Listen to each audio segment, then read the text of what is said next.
யாப்பேசின் ஜெபம் எல்லாருக்கும் தெரியும். தேவரீர் என்னை ஆசீர்வதித்து என் எல்லையை பெரிதாக்கி தீங்கு என்னை துக்கப்படுத்தாத, உமது கரம் என்னோடு இருந்து தீங்கு என்னை துக்கப்படுத்தாதபடிக்கு அதற்கென்னை விலக்கி காத்துக்கொள்ளும். யாப்பேஸ் ஜெபம் பண்றார். அந்த வசனத்துக்கு முன்னாடி வசனம் சொல்லப்பட்டிருக்கிறது, அவருடைய தாய் அவளை துக்கத்தோட பெற்றேன் என்று சொல்லி அவளுக்கு யாப்பேஸ் என்று பெயரிட்டாள். ஆனால் அடுத்த வசனம் சொல்லுது, ஆனால் யாப்பேசோ தன் சகோதரர்கள் நடுவிலே கனம் பெற்றவனாக இருந்தான்.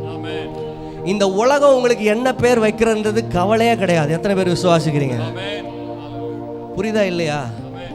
யாப்பேச துக்கத்தின் மகன் கூப்பிட்டுச்சிங்க. ஆனா என் தேவன் அவனே தான், அந்த துக்கத்தின் மகனை தான் சகோதரர்கள் நடுவிலே உயர்த்தி வைத்தார்.